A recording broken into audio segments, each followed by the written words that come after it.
vous aura prévenu. La première émission web en direct à la radio avec Variance FM et la société Kinic.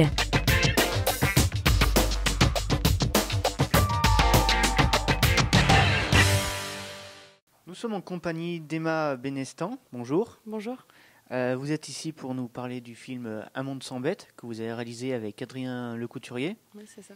Alors c'est l'histoire de Théo qui fait l'apprentissage de la vie et du travail dans les champs pendant un été. Est-ce que vous pouvez nous en dire un peu plus ? Oui, en fait, c'est l'histoire d'un apprentissage de Théo qui a 14 ans auprès de Mickaël. L'apprentissage d'un métier qu'on connaît peu, enfin quand on est dans le sud on connaît plutôt, mais qui est manadier. Manadier, c'est les manades en fait dans le sud de la France, ce sont les fermes de taureaux où on élève des taureaux et du coup voilà Théo suit Mickaël qui lui montre qu'est-ce que c'est d'être manadier et il mesure en tout cas le rêve qu'il a de devenir manadier avec la réalité d'un travail difficile et de l'apprentissage auprès de Mickaël. Alors justement, comment vous est venue l'idée de ce film ? Alors en fait, moi j'étais en résidence à Monduel, qui est un petit village dans le Gard, pendant 4 mois avec une classe de 4e. Et je travaillais sur le rêve. On faisait des petits films d'atelier en fait autour du rêve. Et moi, j'avançais sur un projet de long métrage. Et en fait, j'ai rencontré Théo qui était dans cette classe, qui était un jeune garçon un peu éteint, un peu insolent des fois, et qui, quand il nous parlait de son rêve de taureau et sa peur de se réveiller dans un monde sans bêtes en même temps, tout de suite, moi, ça m'a parlé, ça nous a touchés. Adrien était venu m'aider sur les ateliers et on s'est dit, on a envie de le suivre. Et on est allé dès le lendemain le suivre dans la manade où il apprenait le travail. Et on a été touchés, quoi, parce que d'un coup, il se passait quelque chose, quoi, pour nous. On voyait Théo beaucoup plus à l'aise. Alors même si dans le film il y a beaucoup de difficultés, il l'est pas, mais en tout cas il avait ce vrai rêve et nous on avait envie de l'accompagner dans ce rêve-là et de se dire qu'est-ce que c'est d'avoir un rêve à 14 ans qui est difficile parce que le métier de manadier on peut pas franchement en vivre quand on n'a pas déjà une manade ou voilà. Et comment on mesure le rêve avec une réalité tout simplement, quoi. Alors justement, on peut dire que c'est presque à la limite du documentaire. C'est un documentaire en fait. C'est vrai qu'il y a marqué documentaire fiction dans le programme et il y a des gens qui le prennent vraiment pour une fiction parce qu'il y a des séquences telles que les séquences de rêve qui font penser à ça.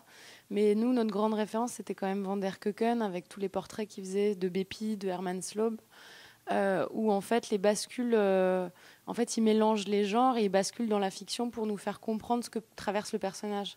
Et donc nous, on avait vraiment envie de ça, envie d'avoir une liberté, mais c'est un documentaire, on n'a rien mis en scène, on n'a pas demandé des dialogues, etc. Et on a passé du temps, par contre, beaucoup en amont avec Théo et Mickaël, à voir qu'est-ce que c'était le travail. Et au moment du tournage qui a duré 15 jours, on leur a dit, nous, on aimerait bien voir un tri de taureaux. Ah, il y a une ferrade qui s'organise, on va être là. Enfin, voilà. Mais c'est un documentaire. Donc, aucun acteur ? Ah non, ce sont pas des acteurs, ce sont des gens qu'on a filmés dans ce qu'ils étaient, comment ils sont. Il n'y a rien de composé, en tout cas. Les choses qu'on a composées, c'est plutôt ces bulles oniriques, mais on les a composées en plus avec Théo, en expliquant chaque fois ce qu'on avait envie de faire, et puis on lui a montré le film à la fin, il était content. Enfin, on n'est jamais allé contre ou en composition avec quelque chose qu'on sentait pas qui faisait partie d'un réel, mais on avait besoin de choses peut-être qui paraissent plus fictionnelles pour qu'on traverse le rêve de Théo avec lui, le rêve de la manade, et qu'on ressente davantage l'atmosphère pour nous qui était importante de cette Camargue gardoise qui est quand même particulière. Est-ce que ça aurait été envisageable pour vous de retranscrire cette histoire, mais plus en fiction ? La question s'est pas posée. Moi, je travaille sur une fiction, un long métrage qui se passe dans le milieu des manades. Et du coup, j'ai travaillé même avant d'avoir ce projet-là, et qui est une autre histoire. Mais en fait, la question, moi, c'est quand avec Adrien, on a voulu faire le film. Et puis le film précédent que j'avais présenté à Clermont, Goubécon, c'était aussi né de ça. C'est né d'une rencontre. Et en fait, le désir de film, il part du fait de rencontrer quelqu'un qui, à un moment donné, me touche, ou un groupe de jeunes dont j'ai envie de raconter quelque chose de eux à ce moment-là de leur vie. Et c'est plutôt ça qui est déterminant pour moi, en tout cas, dans ces films-là et qui fait que je me suis jamais posé la question. Enfin voilà, quand on l'a fait, c'était évident que on avait envie d'en faire un documentaire, mais progressivement, et puis par nos références et puis ce qu'on aime aussi dans le documentaire, une liberté dans la forme qui nous allait et qui était pour nous la meilleure façon de raconter cette histoire. Certains réalisateurs, vous venez d'en parler justement, alors certains réalisateurs, eux, puisent leurs idées d'imagination de A à Z. Vous, c'est vraiment uniquement de ce que vous pouvez vivre, de ce que vous pouvez voir autour de vous? Alors, c'est pas uniquement, mais c'est une interaction. Oui, moi, je pense que le réel et les gens, mais même quand c'est, on va dire, une fiction où il y a vraiment un scénario très pensé en amont, etc., je vais beaucoup prendre des personnes et eux vont me donner, et moi, je vais essayer de leur donner voilà, les choses qui sont importantes pour moi aussi. Mais pour moi, c'est une interaction. C'est pas uniquement l'un ni uniquement l'autre, mais c'est très important et c'est... ouais, on va dire que c'est vraiment à 50-50. C'est-à-dire que j'arrive avec une envie, et bien sûr qu'il y a des choses qui me traversent. Et là, par exemple, c'était avec Adrien, on était vraiment touchés par Théo différemment, mais en tout cas, on avait tous les deux un vrai désir de filmer cet apprentissage et tout ce que ça symbolisait de passage à l'âge adulte et de cette idée du rêve et de la passion qui est quand même au cœur de nos métiers, jusqu'où on va dans le cinéma. Enfin, voilà, est-ce qu'on est prêt à rêver? C'est pas un vrai métier pour une partie des gens. Enfin, donc toutes ces questions-là, elles nous touchaient. Et en fait, après, moi, en fonction de voilà des gens que je rencontre, j'ai envie de faire quelque chose ou avant j'ai quelque chose. Mais la personne telle que je la rencontre, je vais beaucoup, en tout cas, ça va être même les acteurs avec qui j'avais travaillé sur Go Bacon ou sur Belle Gueule, un autre court-métrage, vont beaucoup, ça va être beaucoup réécrit avec eux, en fait. C'est un travail que j'aime faire avec les personnes que je filme. Voilà. Est-ce que vous êtes toujours en contact avec Théo, justement? Oui, on lui a présenté le film, qu'il était très content. Là, Théo, il va plus trop dans la manade. Il a un peu arrêté, même s'il y retourne pendant les vacances avec ses amis. Et il s'oriente vers un bac commerce plutôt. Mais là, on attend parce qu'on l'a fini il n'y a pas très longtemps le film, et du coup, on attend de le montrer de faire une projection avec tous les jeunes qui ont participé et le manadier et tout le monde bientôt. Du coup, ce sera aussi l'occasion de revoir tout le monde. Mais Théo, on l'a vu en octobre ou quelque chose comme ça. Voilà. À la fin du film, on se demande même justement si Théo a toujours envie de faire ce métier. Il y a l'hésitation, on se demande, voilà, on le voit pensif sur un rocher, on se demande, voilà, est-ce qu'il veut toujours faire ce métier ou est-ce qu'il en a marre, il trouve ça trop dur?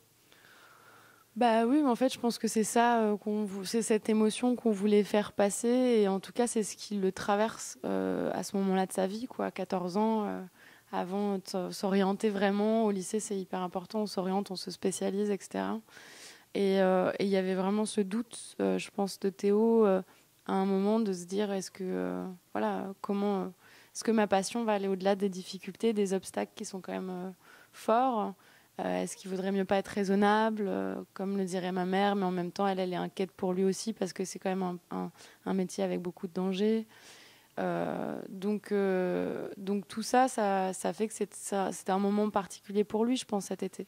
Voilà, là, pendant ce temps, il a choisi en tout cas de mettre un peu ça de côté, mais peut-être qu'il y reviendra plus tard, je ne sais pas. Alors, vous étiez présente à Clermont l'an dernier avec Go Bacon. Vous êtes représente cette année avec Un monde sans bête. Que symbolise pour vous le festival? Je trouve que c'est un super festival. En fait, ce qui est génial, c'est qu'il y a beaucoup, beaucoup de public. Il y a beaucoup de gens qui ont envie de voir des courts-métrages, et ça, c'est super. Et puis en plus, je trouve qu'il y a toujours... il y a plein de choses très différentes, des univers. Et c'est vrai qu'à Clermont, il y a une visibilité, en fait, et il y a une vraie rencontre avec le public et une vraie visibilité de ce qu'on a fait. Et ça, c'est un peu hyper important, en fait. Parce que quand on fait un film, on a envie de le partager. Donc, quand on se retrouve dans une grande salle où, en fait, les gens, en plus, on sent vraiment le public. Et ça, c'est hyper précieux. Voilà. Alors, est-ce que vous avez eu, justement, des réactions du public quand vous avez assisté à une projection?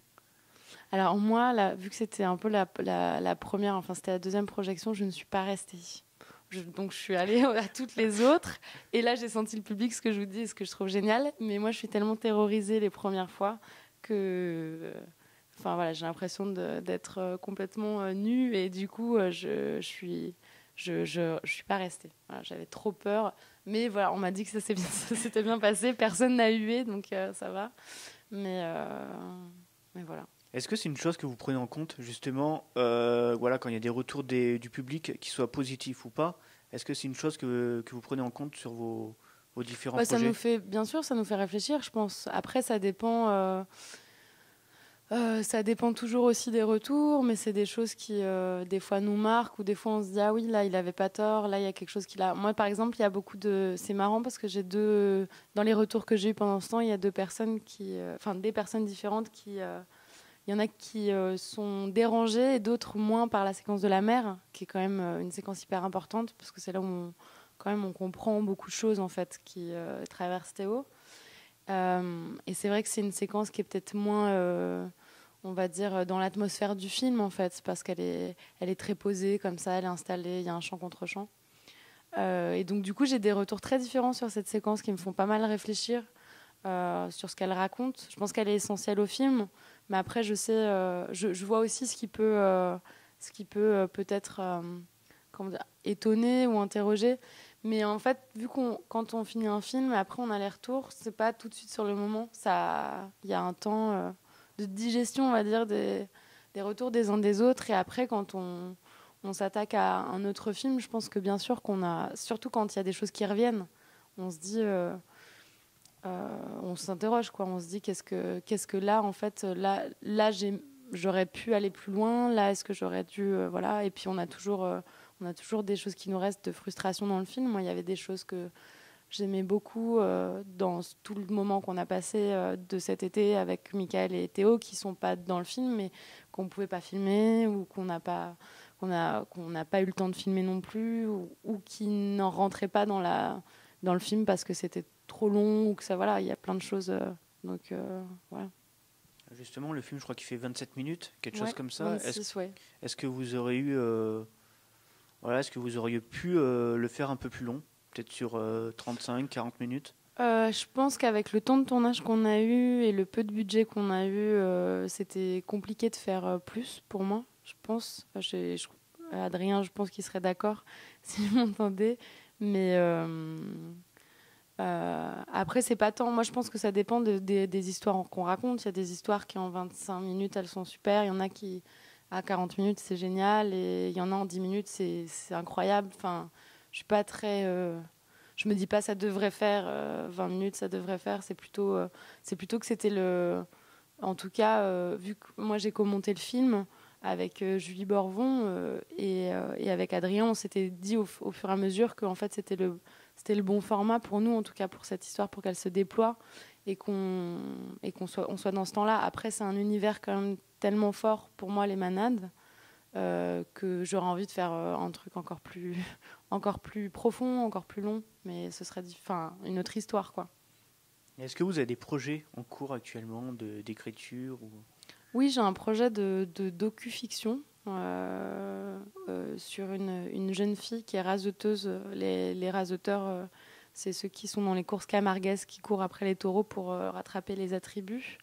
Ce qu'on voit faire dans une séquence Théo et Michael quand ils s'entraînent avec les cornes de taureau. Donc c'est une des seules filles raseteuses de la région. Donc voilà, du coup c'est un peu dans le milieu des manades, mais du point de vue féminin, parce que moi ça m'intéresse particulièrement. Voilà. Pour finir, l'un des thèmes cette année à Clermont, c'est la gastronomie. Petite question culinaire, quel est votre plat préféré ? Alors moi je suis une grande gourmande et du coup je vais répondre à un dessert. J'ai le droit de répondre à un dessert. C'est l'opéra, moi j'adore l'opéra. Voilà. Merci en tout cas et bon festival. Merci. Nous avons le plaisir de recevoir Stéphane Baz. Bonjour. Merci, bonjour. Alors vous êtes réalisateur du film Déguste. Oui, tout à fait, oui. Alors c'est un film qui nous montre une journée dans les cuisines d'un restaurant, en quelque sorte. Est-ce que vous pouvez nous en dire un peu plus ? Ah bien, écoutez, on m'a proposé justement de marier un peu mon univers avec mon métier. Je suis chef cuisinier, voilà, ça fait 25 ans que je suis dans la cuisine. Et pour ce projet-là, donc, on a eu le préachat Canal+, et il me paraissait intéressant de montrer un peu la réalité de la cuisine, le rush, mais c'est le rush non pas que pendant le service, mais aussi pendant la mise en place, tout ça. C'est aussi le rapport au produit, enfin voilà, la matière première qu'on travaille, que ce soit de la viande ou des légumes, du poisson, mais aussi la matière qu'il y a dans le corps du cuisinier, voilà, qui travaille aussi forcément en même temps que le rush, quoi. Donc c'est une sorte de documentaire fiction expérimentale. Voilà, c'était une forme que je trouvais pour ma part intéressante à travailler. Voilà. Et le tournage a eu lieu vraiment pendant un rush ou alors c'était... Non. Tout a été... C'était un rush aussi, mais pas le même. Non, il y a eu 3 sessions. Il faut savoir qu'il y avait quasiment 90 plans pour un film de 5 minutes, ce qui est très rare. Donc on a simulé en fait un service et une mise en place. Donc on a fait 3 sessions d'une demi-heure, en sachant qu'il y avait donc tout un système de POV installé, qui était assez lourd, mais bon, qui me permettait quand même de pouvoir restituer l'énergie d'un service et d'une mise en place aussi. Donc oui, ça a été physiquement assez rude. Voilà. Donc finalement, j'avais demandé pas mal à d'autres chefs cuisiniers de le faire, et pour moi pouvoir être derrière le cadre. Et finalement, je l'ai fait moi-même, et je pense que c'était le mieux. Comme ça, je pouvais vraiment avoir conscience autant du cadre que de la cuisine que je faisais. Voilà. Et pourquoi avoir choisi justement cette vision à la première personne sur certains plans? Parce que ça vient d'un constat aussi bien de cuisinier, mais aussi de public. Donc en tant que cuisinier, j'arrête pas d'entendre parler des téléréalités, des Top Chef, etc. Et j'ai eu beaucoup de stagiaires ou d'apprentis qui se lançaient dans ce métier-là, dans la cuisine, parce qu'ils étaient nourris justement par la télévision. Il y avait une fausse idée en fait de ce qu'était vraiment la cuisine. Donc il y a eu faut être moralement fort, enfin voilà, et on fait ça tous les jours. Enfin, c'est pas juste pour un concours, pour passer la télé, c'est le quotidien, et il n'y a pas forcément une reconnaissance. Voilà, donc du coup, j'ai voulu rétablir le propos, en tout cas à la télévision. Voilà, c'était pour Canal+. Justement en montrant quelque chose de réaliste en fait. Hein. Voilà, donc à la première personne, qu'est-ce que c'est d'être à la place d'un chef cuisinier vraiment. Donc voilà, et c'est assez intense. Voilà. C'est ça justement, le film, je crois qu'il dure 4-5 minutes. 5 minutes, ouais. 5 minutes. Et pendant 5 minutes, on voit, on va dire, une sorte de tension monter crescendo. Exactement. Comment vous avez fait justement pour la retranscrire? C'est lié au montage, bien sûr. On a rendu la monteuse épileptique. Ça n'a pas été évident, vraiment. On a eu Maëva Isiko Montage, qui a travaillé sur Human pour Yann Arthus Bertrand, pardon. D'écorcher le nom. Donc il y avait plus l'habitude en fait de plans très longs, des paysages. Il y a aussi des paysages dans Déguste, dans la matière, mais le rythme était vraiment quelque chose pas forcément évident à mettre au montage. Il y avait beaucoup de raccords, etc. Et aussi le son, qui a été vraiment primordial, hein, justement. Donc il y a eu beaucoup de recherches, que ce soit à la musique, mais aussi à un travail sonore, au mixage. Voilà, oui, c'est un rendu, ça dépend des salles ici. Moi, je l'ai vu en 2 points, alors bon, il y a une version 5 points, mais qui passera par exemple au Capitole demain, ce soir à 21h. Donc je vous conseille vivement d'aller le voir dans ces conditions sonores. Et là, c'est encore plus impressionnant. Donc voilà, on a utilisé 4 instruments à cordes qui étaient frottés avec un archet. Voilà, c'est Eric Oregon qui a fait la composition. Ils ont été 2 compositeurs. Et donc, ce qui permettait d'avoir une tension constante et crescendo avec le montage, mais aussi avec le son. Voilà, donc ça a été beaucoup de travail. Et pourquoi avoir eu cette idée, justement, de vouloir faire un film là-dessus? À la base, il y avait cette envie de faire un long métrage, donc justement sur la cuisine, mais sans le côté spectacle qu'on voit dans les téléréalités. D'ailleurs, Canal+ avait été séduit justement par cette envie d'être faire quelque chose de réaliste, hein. Enfin réaliste entre guillemets, mais voilà, de pas jouer le jeu de ce qu'on voit d'habitude. Donc voilà, quand Canal en fait avait cette envie de faire un programme de 5 minutes court sur la cuisine, du coup voilà, je me suis engouffré dans la brèche, quoi, et c'était vraiment très agréable. Moi, j'ai plutôt un style d'écriture d'auteur plutôt fantastique ou drame psychologique, hein.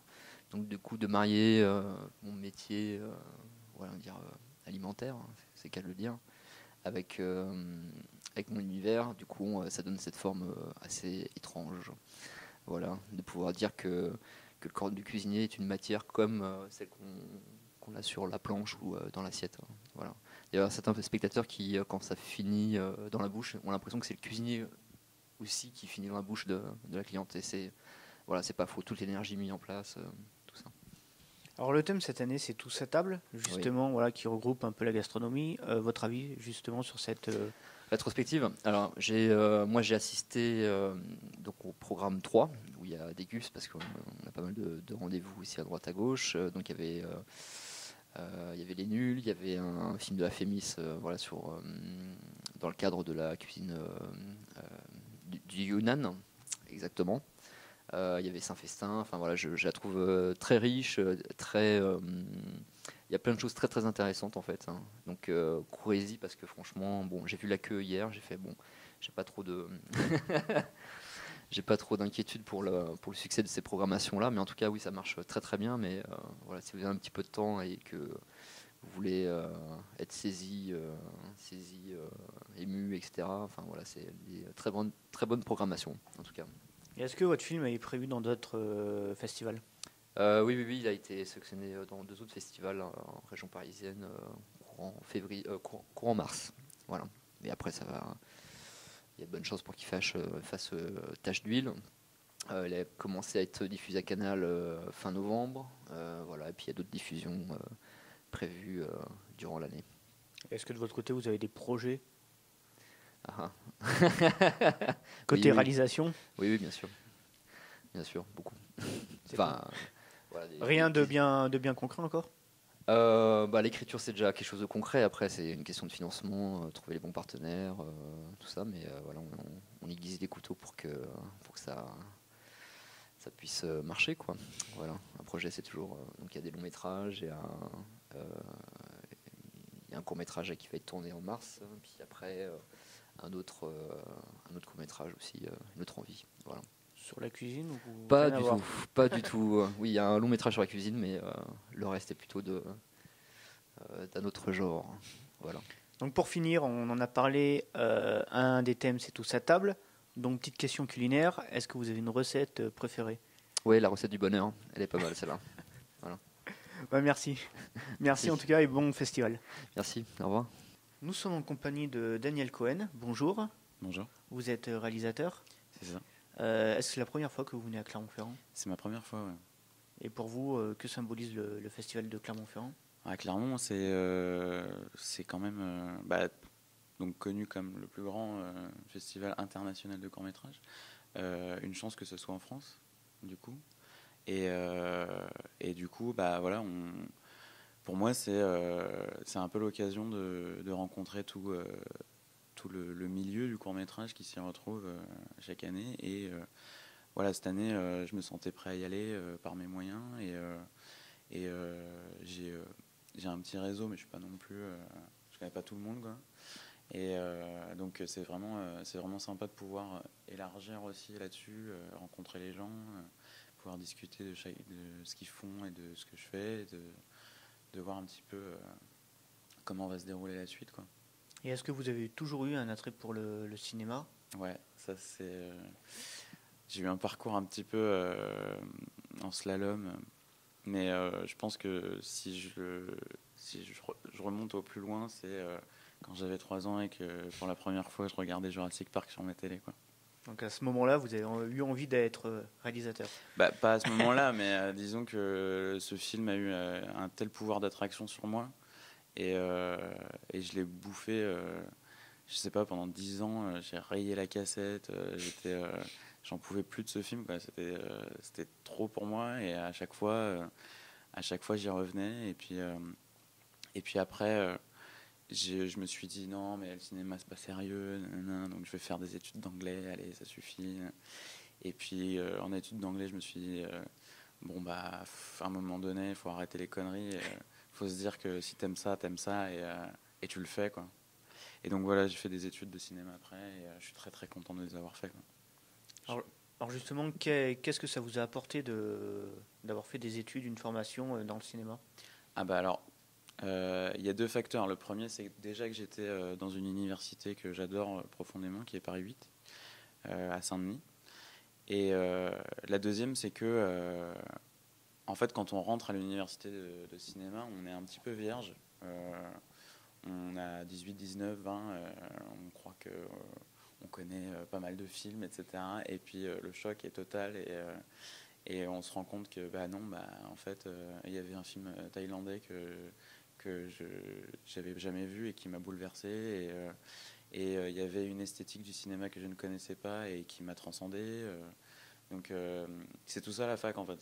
C'est ça que ça permet, c'est d'abord la structuration d'un esprit critique et analytique, et puis ensuite le fait de pouvoir mettre en pratique ce qu'on veut faire, quoi.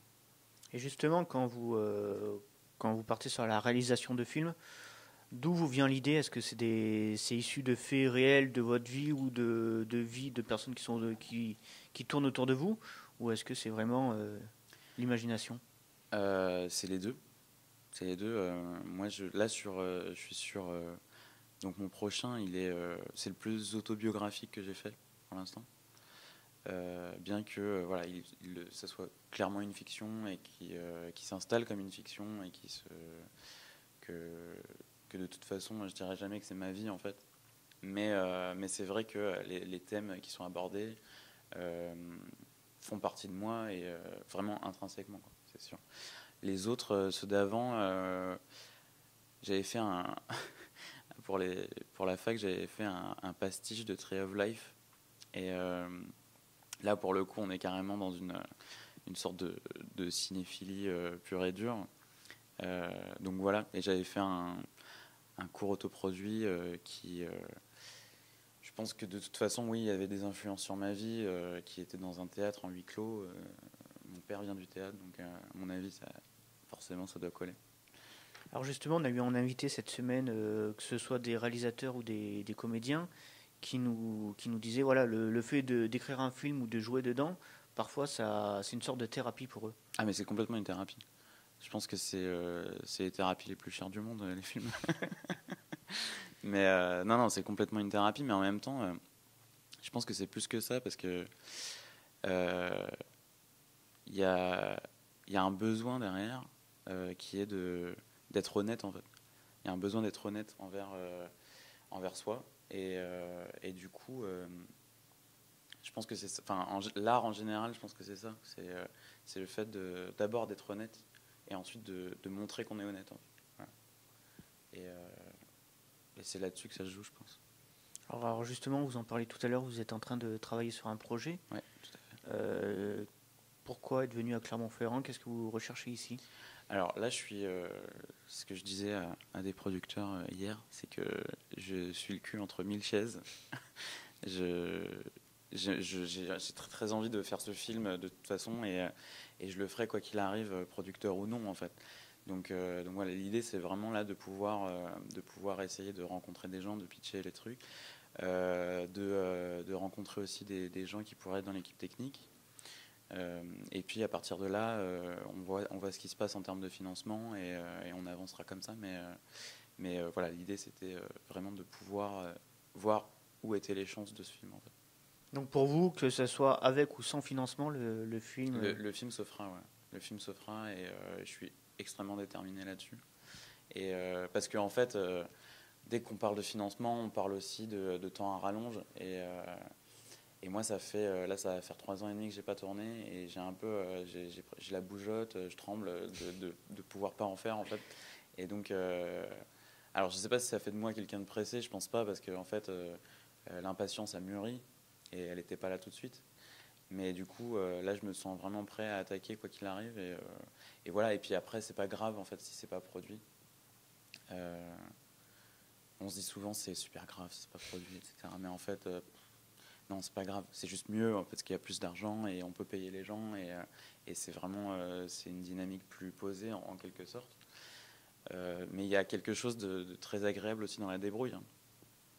Il y a un flux d'idées, quoi, qui a peut-être pas forcément quand tout est réglo et quand tout est bien fait, quoi. Donc, voilà. Justement, voilà, vous parlez de la débrouille. Ne serait-ce hier, on a rencontré 2 réalisateurs qui, eux, ont tourné avec uniquement un smartphone. Ouais. Est-ce que voilà, les nouvelles technologies, les nouvelles techniques, les caméras maintenant qui sont accessibles à tout le monde, est-ce que ça permet justement de créer une sorte de concurrence?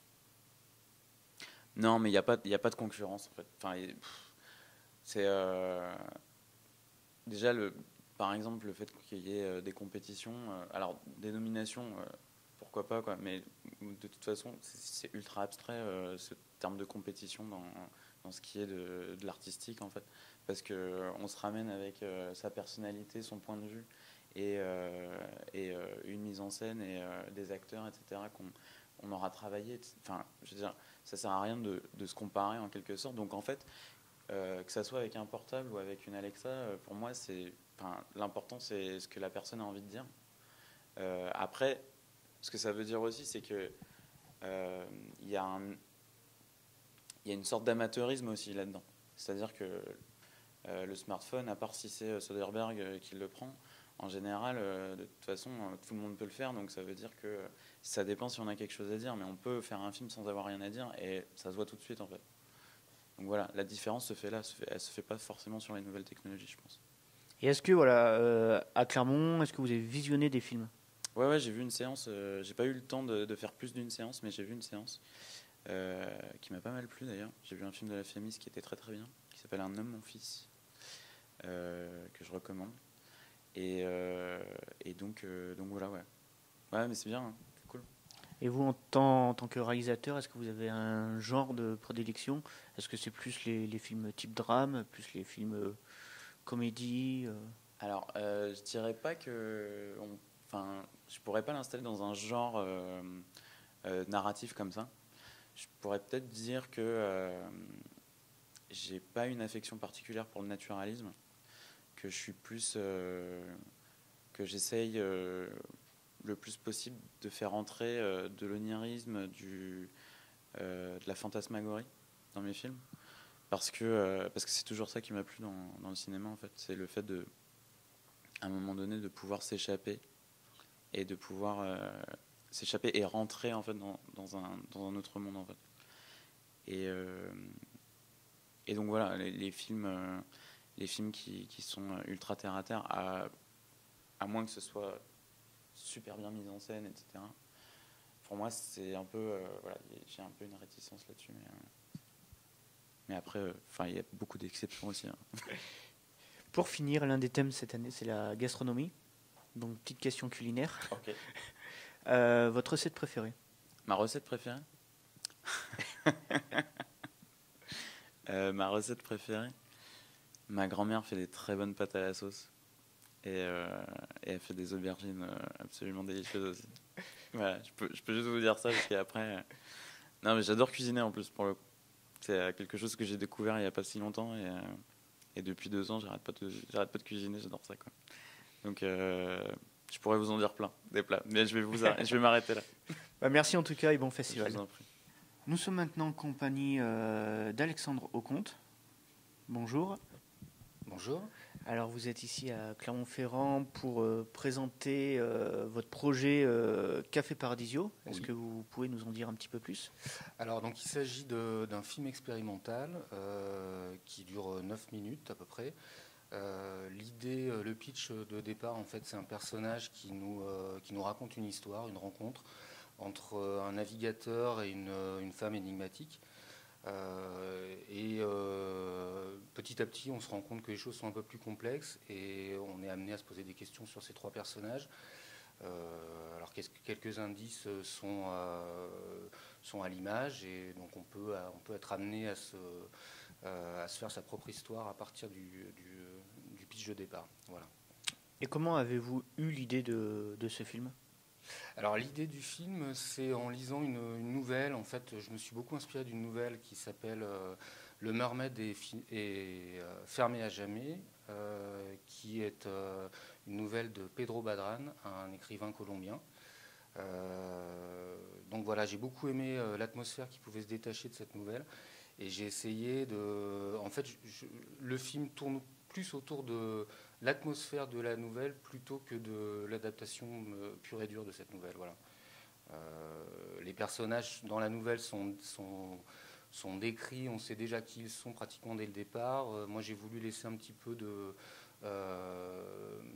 d'énigmes par rapport à ça, et plus travailler sur l'ambiance générale, en fait. Voilà. Alors vous venez à la base d'un parcours plus du côté des beaux-arts ? Oui, donc j'ai fait les Beaux-Arts à Clermont. Alors donc j'essaie d'être plasticien de manière générale. Ça veut dire que je vais travailler sur plusieurs médiums, plusieurs outils. Ça peut aller de la vidéo, donc là, la photo, le dessin. En fait, à chaque fois que j'ai envie d'exprimer quelque chose, je vais essayer de voir quel est le médium qui va être le plus intéressant pour le faire. On va dire. Et vous, justement, vous préférez travailler sur quel support ? Alors difficile, parce que j'aime bien donc j'adore le cinéma, j'adore la vidéo, j'aime bien dessiner, la photo j'en ai fait un petit peu, là ça fait quelques temps que j'en fais plus, mais je pense que j'en referai à un moment donné. Je pense que ça va vraiment dépendre de ce que j'ai envie de montrer, quoi, en fait. Voilà. Le côté plastique, avec que ce soit le dessin, la photo, c'est plus un travail solitaire, entre guillemets, alors que le côté vidéo, c'est plus une équipe, même si on sait que sur ce film... Alors, c'est vrai que c'est deux manières de travailler qui sont assez différentes. Bon, là, c'est sûr que pour ce film-là, c'est un film qui est autoproduit, qui est sans prétention, donc on n'a pas eu une équipe de tournage impressionnante. Mais malgré tout, j'ai travaillé avec un ami à moi qui est ingénieur du son, donc qui s'occupait de toute la partie sonore, un compositeur aussi, un guitariste de flamenco. Et c'est vrai que c'est une manière de travailler qui est tout à fait différente par rapport à un travail solitaire, comme vous le disiez, où il faut beaucoup parler pour essayer de trouver les moyens de faire comprendre ce qu'on attend, et aussi il faut être à l'écoute de ce que peut proposer l'interlocuteur. Donc c'est vrai que c'est un travail d'équipe, quoi. C'est pas du tout un travail solitaire, c'est sûr. Et un projet comme Café Paradiso, ça vous demande de combien de temps à peu près ? Alors honnêtement, comme je vous disais, c'est un projet qui est assez humble. Je pense que c'est un projet, en s'y mettant sérieusement et en n'ayant que ça à faire, c'est un projet qu'on pouvait, je pense, faire en 6 mois, 1 an. Là, il a pratiquement fallu 2 ans et demi, quoi, pour le faire, parce que donc moi je suis enseignant, donc la personne avec qui j'ai travaillé est ingénieur du son, donc il a un travail sur Paris. Donc déjà, Paris-Clermont, c'était un peu compliqué de se retrouver. Voilà. Donc c'est des projets qui mettent forcément plus de temps que ce que ça pourrait être finalement, quoi, on va dire. Et est-ce que vous avez actuellement d'autres projets en tête, que ce soit du côté de la vidéo ou du dessin ? Alors là, en ce moment, je dessine un peu, donc je suis plus là-dessus. Mais en termes de vidéos, de courts-métrages, j'ai des projets, mais qui sont à l'état embryonnaire, on va dire. Donc, du coup, je ne peux pas en parler pour l'instant. C'est en train de se faire, on va dire. Pour vous, que représente le Festival de Clermont-Ferrand ? Le Festival de Clermont-Ferrand, c'est le festival le plus important de courts-métrages qu'il peut y avoir, quoi. Donc, c'est une plateforme qui est extraordinaire pour présenter ses films, pour se faire un réseau, pour rencontrer des gens. Je crois qu'on ne peut pas rêver mieux, et c'est super de l'avoir ici dans la région, quoi. Et qu'est-ce que vous êtes venu chercher justement cette année ? Alors là, cette année, je suis venu chercher plutôt des diffuseurs pour essayer de montrer mon film. Voilà, donc que ce soit peut-être dans des salles de cinéma ou des festivals ou autres. Voilà. Est-ce que vous avez eu des contacts ou... Un peu, mais c'est difficile parce qu'il y a comme c'est le plus grand festival, on le disait tout à l'heure, il y a énormément de monde, donc pour faire sa place, c'est pas évident. Enfin, on fait ce qu'on peut, on va dire. Non, mais il y a forcément un petit peu de contact. Après, bon, savoir si ça va aboutir sur quelque chose, après, bon, faut voir, on va voir. Et est-ce que vous avez eu l'occasion de visionner des films aussi Alors, les années précédentes, je passe mon temps dans les salles de projection. Là, comme justement, j'avais mon film à essayer de montrer, j'ai dû faire peut-être 4 séances cette année, alors que j'en fais 3 fois plus les années précédentes, quoi, on va dire. Et parmi les 4, est-ce que vous avez un film qui un peu coup de cœur ou... Alors, j'ai vu un film hier, dans une sélection labo, mais alors je me souviens plus de son nom, donc je vais pas pouvoir vous dire que j'ai beaucoup aimé. De manière générale, je vais surtout voir de toute façon les films labo parce qu'il y a une grande liberté d'expression et je trouve ça intéressant. Il y a des choses qui sont extrêmement différentes et très riches, quoi, on va dire. Pour finir, l'un des thèmes cette année, c'est la gastronomie. Donc, petite question culinaire. Oui. Quelle est votre recette préférée? Ma recette préférée, les tagliatelles au chorizo, on va dire. Merci en tout cas et bon festival. Merci beaucoup, bon festival à vous aussi. Alors nous sommes maintenant en présence d'Alexis Barry. Bonjour. Vous êtes réalisateur. Oui, tout à fait. Est-ce que vous avez eu cette volonté d'être réalisateur depuis toujours? Alors non, ça n'est pas venu depuis toujours. Pour être honnête, je viens d'une formation complètement à l'opposé de ce métier. J'étais menuisier de formation. Et je suis rentré dans la vidéo via l'informatique, où on m'a appelé pour m'occuper d'un site internet et dans un service communication. Et donc on m'a orienté un peu sur la vidéo, qui était dans cette entreprise quelque chose qui manquait. Donc j'ai été formé au sein de l'entreprise et je me suis découvert une passion en touchant à l'image. C'était vraiment sur le tas, quoi. Oui, vraiment, ouais, sur le tas, ouais, complètement. Alors, vous êtes ici à Clermont-Ferrand pour parler du film Une partie de cache-cache. Oui. Est-ce que vous pouvez nous en dire un petit peu plus? Alors, Une partie de cache-cache, c'est un film donc d'un réalisateur, Sylvain Rua, qui donc je pourrais pas trop vous dire d'où est né le projet vu que je suis pas à l'initiative. Mais il m'a appelé en fait pour participer, pour travailler sur ce film, plus pour la partie technique, donc, qui est donc ma passion. Et donc au final, je suis arrivé en tant que sonorisateur. J'ai enchaîné en étant caméra 2. On s'est dit que quelques plans au drone pouvaient être intéressants, puis au Steadicam. Et au final, je me suis retrouvé aussi à faire le montage de ce cours. Et justement, pour vous, quel est le côté plus intéressant, le côté purement réalisation ou alors le côté plus technique? Je suis un gros fan de technique. J'adore la façon dont on peut créer. Je parle beaucoup d'audiovisuel plutôt que de vidéo parce qu'il y a vraiment l'image et le son qui sont pour moi complémentaires. D'ailleurs, le son est ce qu'il y a de plus important. Beaucoup de gens le disent, mais c'est vrai. Et donc, ouais, je suis un gros fan de technique. La réalisation, c'est intéressant plus pour le côté convivial, de travailler avec des gens. La technique, c'est un peu plus personnel, je trouve. Et justement, est-ce que vous avez apporté certains conseils, même votre touche lors de cette collaboration avec Sylvain Rua? Est-ce que vous lui avez dit, je pense peut-être, ça serait bien d'utiliser... Oui, bien sûr, oui, parce que en plus c'est un ami, donc on a discuté un peu du projet qui m'a amené le scénario.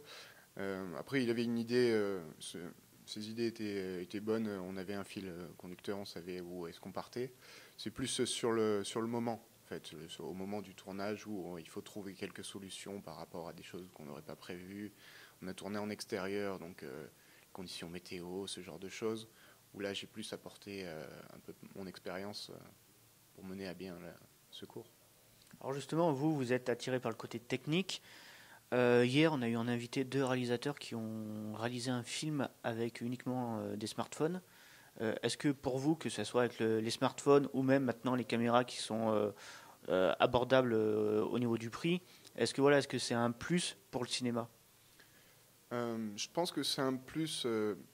Les grosses avancées technologiques qu'on a maintenant font que la vidéo est accessible à plus de gens. Et on arrive à avoir des qualités sur des smartphones qui sont vraiment excellentes. Alors bien sûr, ça a ses limites, mais pour faire une entrée, on va dire, dans le court-métrage, ça nous apporte des visions des gens qui n'auraient pas pu se le permettre avant, sans production. Alors que maintenant, voilà, on a presque tous une caméra dans la poche. Et si on laisse parler ses idées, on peut faire quelque chose de très bien, même avec moins de matériel. Alors justement, on en parlait tout à l'heure, vous avez appris un peu sur le tas.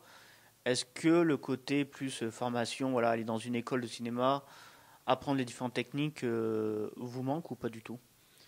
Alors, c'est pas tant pour les techniques. Ce qu'on dit souvent, c'est que les écoles de cinéma sont très bien pour l'histoire de l'art, savoir d'où vient tout ce qu'on apprend. Mais c'est surtout pour faire des rencontres, être avec des gens et faire des choses avec des équipes. Voilà, ses collègues de classe, ça permet de former des équipes. Et voilà, bon, je pourrais pas vous dire ce qui est bien ou pas bien en école vu que je l'ai pas fait, mais j'ai entendu beaucoup de gens qui disaient que le plus intéressant, c'est de faire des rencontres.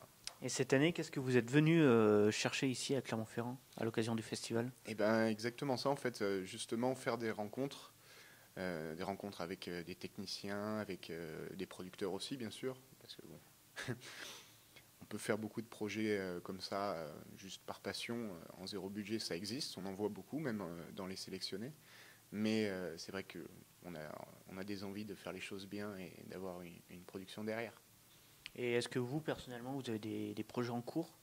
Oui, bien sûr, et je dois dire que cette semaine au festival, on va dire, remet la motivation au niveau supérieur, mais il y a déjà plusieurs projets qui sont à l'écriture. Maintenant, voilà, reste à savoir si il y a une production ou pas, ce qui change beaucoup de choses au final sur les possibilités. À l'occasion de votre présence au festival, est-ce que vous avez eu l'occasion de voir quelques films? Et si oui, est-ce que vous avez eu un coup de cœur? J'ai vu pas mal de films, surtout en début de semaine. Après, il a fallu courir, mais j'ai vu plusieurs films en sélection internationale et en sélection nationale. J'ai eu un petit coup de cœur pour un film franco-belge, si je dis pas de bêtises, qui s'appelle Vita. Alors, je sais pas si ça se prononce comme ça, c'est Vihta. Et j'ai eu un petit coup de cœur pour ce film. Pour finir cette année, l'un des thèmes est la gastronomie.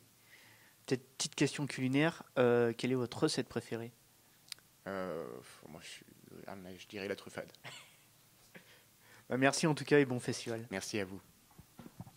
Nous sommes en compagnie de Ludovic Demeure, co-gérant de l'association Les Films Little Scorp. Est-ce que vous pouvez nous en parler un petit peu?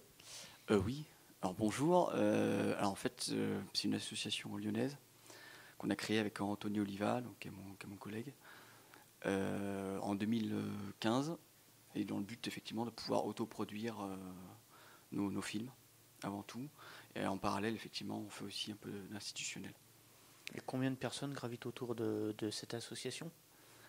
Alors, en permanent, Anthony et moi. Après, on prend aussi des stagiaires, de temps à autre, quand on a des grosses périodes d'activité pour les films, pour la prépa des films, ou justement pour l'organisation en général du tournage. Et après, c'est que des intermittents qu'on prend ponctuellement. On n'est que deux, réellement, à travailler pour l'association. D'accord. Donc l'association produit également des films, notamment un de vos films qui s'appelle Diffraction. Oui. Est-ce que vous pouvez nous en parler? Alors c'est un film que j'ai écrit, donc c'est un court-métrage, en prise de vue réelle, d'une durée d'environ 14 minutes, donc qui est présenté là au marché du film à Clermont, que j'ai aussi présenté au Short Film Corner à Cannes en 2017.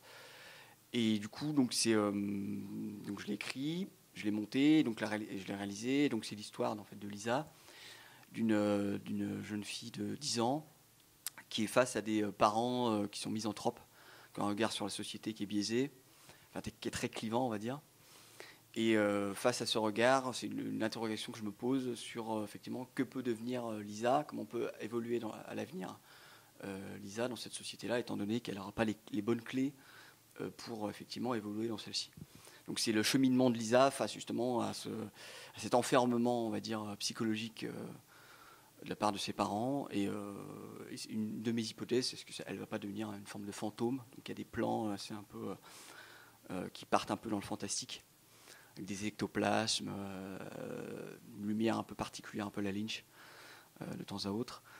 Et voilà, et donc on l'a tourné sur 4 jours et demi, et il a été monté sur 1 an, et donc là il est proposé dans des festivals pour justement essayer de trouver des partenaires, de futurs partenaires qui seraient intéressés. Et d'où vous est venue l'idée du film, justement?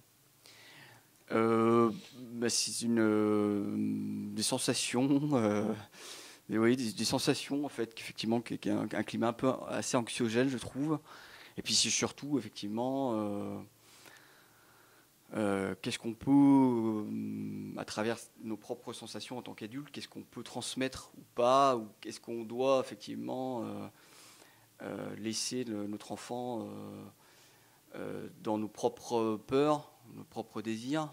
Et c'est justement, qu'est-ce qu'on transmet ou qu'est-ce qu'on ne transmet pas à travers justement ce quotidien. Et est-ce qu'il n'y a pas une réflexion à avoir justement sur prendre un peu de recul par rapport à nous-mêmes et essayer de l'enfant laisser évoluer dans un environnement qui ne serait pas uniquement clivé par notre propre point de vue.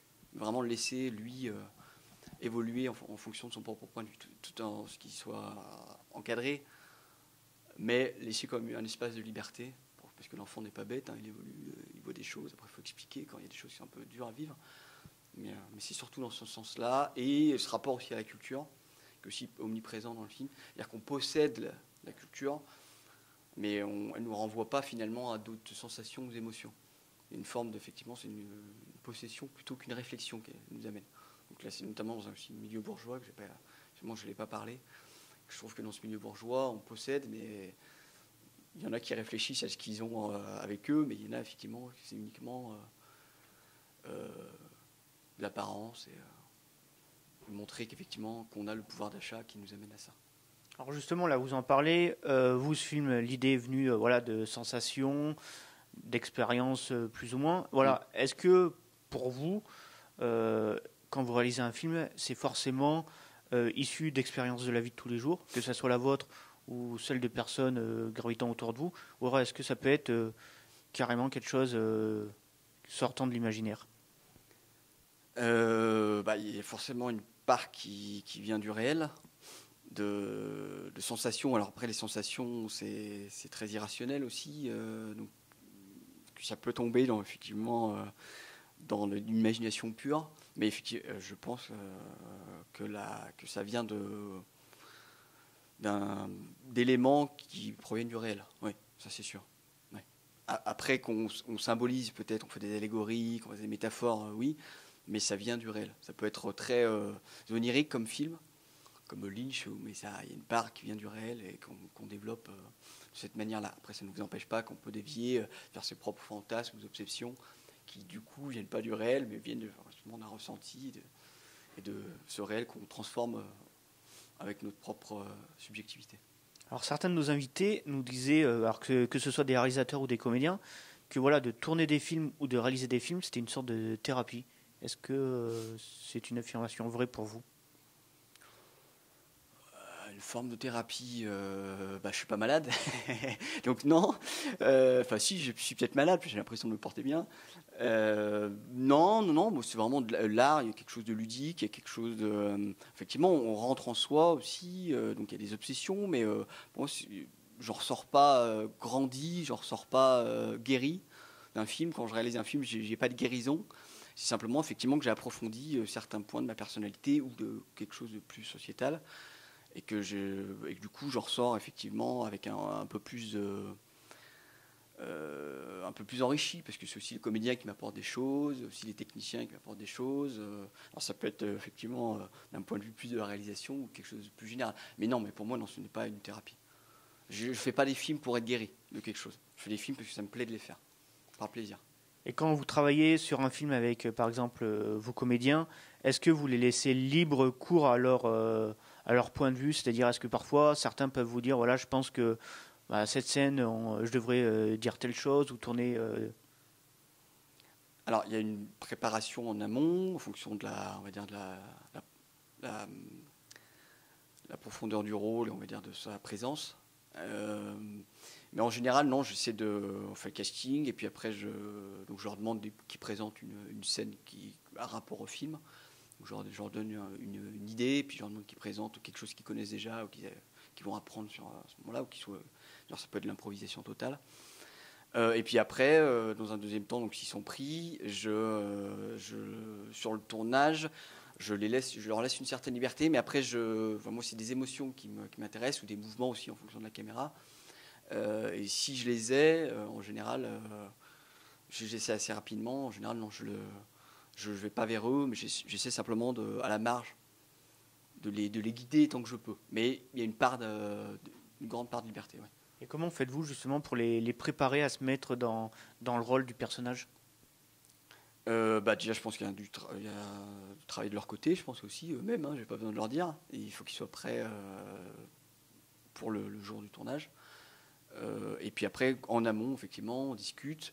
Le matin même, effectivement, on rediscute. Ils ont de l'appréhension, par exemple, parce qu'il y a l'importance des mots et du rythme aussi. Donc ça, en général, il y a quand même des répétitions qui se font aussi en amont, par rapport justement à cette structure-là de la phrase. Et après, sur le tournage, essayer d'évacuer un peu le stress aussi, parce qu'il y a toujours du stress. On va essayer aussi de les mettre en bonne condition, à moins que ça soit ce que je recherche. Justement, une tension qui serait liée à l'anxiété. Mais sinon, non, j'ai pas de... en termes de préparation, c'est assez simple. Alors après, ce sont des courts-métrages. Je sais pas, effectivement, peut-être que sur le long, il y aura des choses qui seront peut-être plus en profondeur, des répétitions de texte. Mais toujours, en tout cas, je laisse une part d'improvisation et de hasard sur le tournage même. Alors, vous avez aussi des projets en préparation, notamment un scénario, Un retour sans amour. Est-ce que vous pouvez nous en parler? Alors oui, donc Un retour sans amour, qui est un court-métrage de prise de vue réelle également, que j'ai proposé aussi à des producteurs sur Clermont pendant le festival. Et donc là, c'est tout récent. Donc c'est Un retour sans amour. En fait, c'est l'histoire de Hugo, qui est un quadra, donc cadre supérieur, qui a essayé de créer une société aux Pays-Bas. Donc il s'est marié, ça fait un moment, il est français, ça fait un moment qu'il est qu'il est parti de France, parti après ses études. Il a monté sa société aux Pays-Bas, donc il a fait sa vie là-bas. Alors le fait est que c'est donc ses parents déjà, premièrement, ils lui ont donné beaucoup d'argent, et il a une sœur, et je ne vais peut-être pas essayer de vous embrouiller, mais donc ses parents lui ont donné une bonne partie de ce qu'il possédait pour qu'il monte sa boîte, et sa boîte donc avait fait faillite aux Pays-Bas. Donc là, il revient sans avoir rien dit à ses parents, en ayant effectivement tout dilapidé. Et en plus, comme enjeu dramatique, il y a aussi sa sœur qui a l'impression d'avoir été lésée, spoliée même, et qui justement, dans ce retour-là, va vouloir se venger. Et donc c'est l'histoire de la vengeance d'une sœur face effectivement à l'argent, et le fait qu'effectivement, comment l'argent peut disloquer les liens familiaux, et notamment à travers des dons où les parents, effectivement, modestes qu'ils sont, ont cru au fils. Mais cette croyance-là, effectivement, c'est retourné en quelque sorte contre eux. Parce qu'effectivement, il n'y a plus d'argent. Et du coup, cette jeune femme qui s'appelle Marie, la sœur, va tout faire pour, effectivement, gâter ce retour qui est déjà difficile à gérer, puisqu'il a sa femme en même temps à Hugo l'a mis un peu de côté. Enfin, ils sont plus ou moins en instance de divorce aux Pays-Bas, justement à cause de ce problème de société notamment. Et donc ses enfants sont restés aux Pays-Bas aussi. Donc lui, il y a un retour qui se veut sous forme de mensonge, parce qu'il n'a rien dit à ses parents. Et puis du coup, sa sœur, elle va mettre le bâton dans les roues va l'obliger à se révéler face à ses parents et face à ses amis aussi, qu'il retrouve dans le village dans lequel il revient. Et c'est un projet que vous aimeriez aboutir d'ici combien d'années? Alors il faut savoir que, je suppose qu'il y en a d'autres qui vous en ont parlé, mais un projet en général, oui, pour le mener à bien de A à Z, il faut environ 3-4 ans de cours. Long, ça peut être aussi 3-4 ans. À court, on va peut-être dire vers 2 ans et demi, 3 ans. Donc là, je suis en phase de l'écriture. En phase d'écriture, et du coup ça peut potentiellement 2020, je pense, j'espère. Ça peut aller plus vite aussi. Je peux aussi peut-être très bien l'autoproduire, faire des campagnes de financement participatif que j'ai fait pour Diffraction d'ailleurs, ou demander effectivement à des mécènes. Finalement, le nerf de la guerre, ça va être l'argent, sachant que moi je suis pas producteur. Donc si on le fait, ça sera effectivement, si on veut chercher de l'argent par nous-mêmes, financement participatif, ou aller dans des salons pour récupérer. Voir des mécènes ou essayer de faire des coprods. Vous avez également un projet de moyen-métrage? Oui. Bolérol? Oui, vous êtes bien informé. Donc Bolérol, qu'on va essayer de tourner là cet été. D'ailleurs, on recherche, parce que nous sommes de Lyon, et on recherche notamment des techniciens. Je ne sais pas effectivement si jamais les techniciens sont intéressés par l'expérience d'un moyen métrage, la dureté d'un tournage au quotidien. Ils sont bienvenus. Et donc ça, c'est un moyen métrage qu'on a déjà tourné certaines séquences l'année dernière. Et donc c'est l'histoire d'un homme qui à travers un comédien qui a du mal à boucler les fins de mois et qui va faire des tests en pharmacie. Et l'un de ces tests va lui procurer le don d'ubiquité. Donc il va pouvoir être à 2 endroits simultanément. Et ça va intéresser donc une partie de la pègre locale qui va justement essayer pour se dédouaner, pour donner des alibis, de l'utiliser, sachant qu'en plus il a besoin d'argent. Donc, et la réflexion, ça va être est-ce qu'il va se perdre justement dans ses bases œuvres ou est-ce qu'au contraire il va essayer de continuer dans sa passion, qui est la passion du jeu. Alors vous êtes ici pour présenter justement vos différents projets. Pour vous, que représente le festival de Clermont-Ferrand? Alors c'est déjà un festival qui a beaucoup d'importance au niveau du court-métrage. Là, je me suis rendu compte, c'est la première fois que je viens, j'étais déjà venu, mais il y a fort longtemps, mais c'est uniquement en tant que spectateur. Déjà, il fait partie de la région Auvergne-Rhône-Alpes aussi, donc du coup, ça me rapproche, nous sommes de Lyon. Et oui, c'est un tremplin pour un lieu de rencontre pour effectivement chercher des financements, mais aussi des techniciens, échanger des idées, rencontrer des scénaristes. Donc c'est vraiment un lieu d'échange, de rencontre. Après, sans idée fixe, je m'étais pas dit qu'il fallait absolument à la fin du festival que j'ai rencontré telle ou telle personne et obtenu telle et telle chose. Non, c'est vraiment un lieu de rencontre avant tout. Une rencontre et potentiellement un tremplin, effectivement, d'une manière plus professionnelle. Ouais. Est-ce que vous avez eu l'occasion de voir des séances? Et si oui, est-ce que vous avez eu un coup de cœur? Oui, j'ai eu l'occasion de voir des films. Mais là, pour l'instant, j'avoue qu'il n'y en a aucun qui... Enfin, j'ai pas eu de coup de cœur, là. J'en ai pas vu tant que ça non plus. Mais j'ai vu la compète internationale, la nationale aussi, mais j'ai pas eu des comédiens qui m'ont plu, notamment un comédien brésilien. Mais après, non, au niveau du scénar et puis même de la manière de réaliser, il y en a, c'est très esthétique, mais justement c'est très esthétisant, ce qui fait qu'on sort un peu des émotions. Mais non, sinon non, j'ai pas eu de coup de cœur. J'ai pas un film là à livrer pour le jury, s'ils nous regardent. C'est trop tard. Pour finir, l'un des thèmes cette année, c'est la gastronomie. Donc, petite question culinaire. Quelle est votre recette préférée? Alors, si j'ai envie de vous faire plaisir, parce que je fais du blablacar, donc je parlais, c'est quoi? C'est la tartufade. Tartufade de pommes de terre à Clermont. Tartiflette. Ou truffade. Truffade, voilà. Donc c'est un mélange des deux. C'est peut-être une nouvelle recette d'ailleurs. Mais oui, la truffade, voilà. Mais non, sinon très simplement. Puis ça dépend du contexte aussi. Mais qu'est-ce que j'aime? On va dire plutôt desserts, mais après, on va dire une bonne glace, ça fait jamais de mal. c'est pas le moment. C'est pas le moment, mais justement, ça permettra de se projeter dans l'été. Merci en tout cas et Merci bon à vous. festival. Merci. Nous sommes maintenant en compagnie de Carlos Franklin. Bonjour. Bonjour. Alors vous êtes réalisateur. Artiste et réalisateur. Artiste et réalisateur. Oui. Du coup, vous êtes dans le cinéma depuis combien de temps à peu près? Bon, le cinéma, le parcours c'est long, mais c'est pas vraiment un parcours. Je ne fais pas une école de cinéma ni rien comme ça. Je fais les beaux-arts et je me suis spécialisé en tout ce qui est nouvelles technologies. Et ça fait très longtemps que je travaille en vidéo, depuis que j'étais à la fac. Et à part la vidéo, est-ce que vous travaillez également le dessin? En tant qu'artiste, oui. Le dessin, l'installation.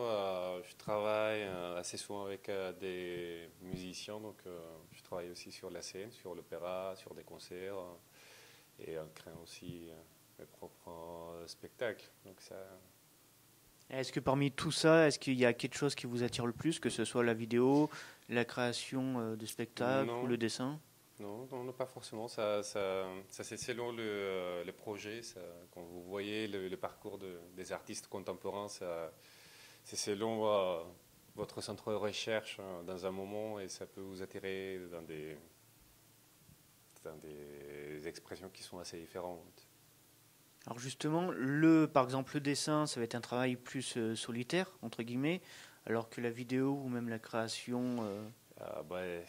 ce sont des idées par rapport à l'art. Donc l'art, ça ne se fait depuis très longtemps solitairement. Donc même un dessin, ça peut être fait d'une façon collective. Donc ça c'est. Mais bon, il y a aussi le dessin classique où vous vous confrontez et vous faites face à une feuille blanche. Donc ça dépend de qu'est-ce que vous faites comme recherche. Et du coup, pour vous exprimer, c'est plus simple de vous exprimer seul ou travailler en groupe? Ça dépend. Maintenant, quand je fais projet en réalisation ou avec des nouvelles technologies, il faut toujours travailler en équipe, ce qui demande beaucoup plus parce que quand vous êtes en équipe, il faut que tout le monde sache ce que vous pensez, qu'ils vous connaissent bien au niveau de vos expectatives pour faire ça et ajouter une couche de plus pour faire les choses évoluer, avancer. Alors justement, on va parler d'un projet que vous avez. C'est un projet de documentaire qui est en diffusion sur Arte. Est-ce que vous pouvez nous en dire un petit peu plus? Il y a 4 ans, j'étais contacté par une société qui s'appelle Les Poissons Volants pour que je réalise une série de documentaires dont l'idée c'est de raconter l'histoire à partir des œuvres d'art. La collection s'appelle Les Petits Secrets et Grands Tableaux et maintenant c'est en diffusion sur Arte Plus 7 jusqu'à la fin du mois je pense. Nous avons complété déjà 4 saisons. Donc il y a toujours 2 réalisateurs. Moi c'est l'un et celui qui a fait le plus, je pense. Je suis le plus vieux. et bon, ça. Oui, l'idée c'est vraiment de raconter d'une façon très basique. Ça, c'est vraiment pour exprimer comment est-ce que les artistes ont appartenu à un moment de l'histoire et comment est-ce que ça se reflète dans l'œuvre. Donc, chaque épisode, c'est un tableau. La dernière saison, c'était, au moins, les épisodes que j'ai réalisés, c'était L'Astronome de Vermeer, le Dos de Mayo de Goya et La Ronde de nuit de Rembrandt. Mais bon, derrière ça, il y a aussi 16 titres dans la collection. Et bon, donc, à partir d'un élément, on utilise la peinture, on va au détail et on s'échappe pour expliquer, par exemple, pour Goya, qu'est-ce qui s'est passé avec l'invasion française et la révolution civile en Espagne dans le XVIIe siècle. Donc, dans le XVIIIe, pardon, je me suis trompé. Et voilà, donc c'est ça. Et ça demande combien de temps à peu près pour réaliser un épisode de la sorte? Parce que ça doit demander quand même pas mal de travail de recherche. Oui. Ça, en tout, c'est 4 ou 5 mois, dont 2 mois, c'est recherche et écriture, hein, parce que ça demande aussi un travail très spécifique. Nous travaillons avec la Réunion de musées nationaux, qui sont les consultants aussi à niveau scientifique. Et tout le processus, c'est vraiment de comment changer un discours savant et très spécialisé dans un discours qui est vraiment accessible à tout le monde. Parce que aussi, au moins, le but pour moi, c'est de parler d'art et sur l'art d'une façon très simple. Et aussi de pouvoir transmettre qu'est-ce qui se passe au moment où un artiste fait sa création. Ça. Et voilà, donc il y a ce côté, cette transformation de langage, et après c'est toute une recherche en images, parce que ça c'était les paris par rapport aux producteurs, dont Arte c'est des producteurs et diffuseurs, et c'est qu'ils voulaient chercher un autre type d'image. Donc c'est pour ça qu'ils ont voulu travailler, qu'ils ont appelé un artiste et pas un réalisateur. Et du coup, vous travaillez épisode par épisode, ou alors il se peut que des fois vous soyez sur 2 épisodes à la fois? Oui. Voilà, ça arrive. Travailler sur 2 ou 3. Donc. C'est un peu plus compliqué du coup. Je pense que c'est surtout comme ça demande pas mal de recherche, c'est à ce moment-là, il faut, comme on ne raconte pas un discours sur l'histoire de l'art, donc ça demande beaucoup plus de qu'est-ce qui se passait derrière le tableau, donc il faut toujours chercher, et aussi de donner cette impression au public qu'il parte avec un petit secret, qu'il découvre quelque chose que personne n'a jamais vu, et de temps en temps ça demande beaucoup plus de recherche. Je travaille aussi, l'équipe est composée aussi d'historiens, d'iconographes et tout, mais finalement c'est pour moi en tant que réalisateur, ou pour les autres réalisateurs, d'aller voir si c'est assez ou s'il faut aller chercher quelque chose d'autre. Donc, par exemple, pour le Vermeer, comme on raconte ce qui se passait dans la Hollande du XVIIe siècle, aller découvrir qu'on buvait de la bière du matin au soir, et que surtout il y avait un truc qui s'appelait la danse de l'œuf. C'est quand les gens buvaient, il fallait vraiment danser avec un œuf sur le pied. Donc et voir comment est-ce que ça se voit dans le tableau. Donc donc c'est toujours ça. La vidéo, c'est un écran qui nous propulse dans d'autres moments et dans d'autres lieux. Et ça, c'est aussi la magie de l'audiovisuel, donc la magie du montage. Et justement, ici à Clermont-Ferrand, vous présentez la collection en réalité virtuelle à Épicentre. Est-ce que vous pouvez nous en dire quelques mots? Comment se passe justement un tournage en réalité virtuelle? Dans cette recherche d'une nouvelle image et tout, je suis tombé sur la réalité virtuelle, et voilà, donc il y a eu des discussions. Après, Sophie Goupil, la productrice des Poissons Volants, elle est très partante pour faire des nouvelles choses. Et ça, c'est tombé au moment où Arte développait sa chaîne en réalité virtuelle. Donc ils m'ont dit, est-ce que... Et bon, donc je dis oui. Et à ce moment-là, c'était le 5e centenaire de la mort de Jérôme Bosch. Donc du coup, on a développé le premier film qui correspond à la peinture, au triptyque de la tentation de Saint-Antoine de Jérôme Bosch. Et nous avons continué, en fait. Après, il y a eu un deuxième épisode qui est Les Ménines de Velázquez, qui est présenté actuellement dans le festival de Clermont-Ferrand. Et avec Joséphine Desrobes, j'ai co-réalisé Les Noces de Cana de Paolo Veronese. Et chaque épisode, ça correspond aussi à des réflexions sur l'apparition de la réalité virtuelle et ce qui signifie les nouvelles technologies dans l'image et aussi sur la pensée. Parce que ça, par exemple, les Bosch, c'est vraiment... On arrive dans un monde bizarre et c'est aussi la même sensation de bizarre qu'on a quand on est dans la réalité virtuelle. Velasquez, Léménine, c'est lui avec cette peinture qu'il a inventé, la caméra subjective, qui propose le point de vue d'un personnage, etc., etc. Et c'est ce que je présente avec ce film ici, à Clermont-Ferrand. Et après, avec Veronese, c'est plutôt la relation entre l'art, l'architecture, l'art et l'espace. Alors justement, avec la réalité virtuelle, en tant que réalisateur sur un écran dit classique, vous avez juste un seul cadre à penser, que là, en réalité virtuelle, il y a plusieurs cadres. Il n'y a pas de cadre, en fait. Enfin voilà, il faut penser un peu tout ce qui se passe autour. Dans le premier film, le travail, c'était de perdre les habitudes qu'on a. Donc, c'est assez...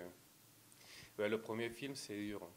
C'est toujours très... Parce que nous venons d'une tradition où il y a la photo, il y a la peinture, il y a cette notion de cadre. Et dans la notion de cadre, ça veut dire que on choisit un point de vue, on choisit qu'est-ce qu'on va montrer. Donc on fractionne la réalité pour montrer ce qui nous paraît relevant. Et dans l'audiovisuel, dans le cinéma, c'est le cadrage nous permet de mettre face à face deux images qui sont différentes. Et ça, c'est le principe du montage pour Eisenstein. Il y a deux images qui sont différentes et elles vont créer une tension parce qu'il y a cette différence. Ici, il n'y a pas de cadre. Donc, du coup, c'est aussi important ce que je vois ou ce que je ne vois pas parce que je peux toujours tourner, voir... Et bon, quand on écrit, quand on imagine, on voit toujours toutes les choses en face. Quand on voit aussi les gens quand ils regardent pour la première fois une expérience en réalité virtuelle, ils fixent le regard. Donc, de temps en temps, il faut toujours en prendre la tête et dire vous pouvez faire ça. Et à ce moment-là, c'est comme Et le principe du montage en réalité virtuelle, ça se fait par deux choses. La première, ça se fait par des événements, parce que même si je ne vois pas, il faut qu'il y ait quelque chose derrière moi. Donc il y a des choses qui se passent constamment, parce qu'à chaque fois que je refais l'expérience, je peux vraiment la voir depuis un autre point de vue. Donc il faut qu'il y ait quelque chose qui attire mon attention. Et après, ça se fait par c'est ce qu'on appelle l'espace cognitif. L'espace cognitif, ça veut dire que je prends une relation avec les choses qui sont près de moi physiquement. Donc, dans un cas imaginaire, si les croissants parlent, je pourrais avoir beaucoup plus d'attention sur les croissants qui parlent que sur vous. Ou sur vous. Donc, ça et à chaque fois, si on fait évoluer une histoire, il faut voir comment est-ce que j'attire l'attention, soit sur les croissants, soit sur vous, soit sur vous. On vous aura prévenu, la première émission web en direct à la radio avec Variance FM et la société Clinique.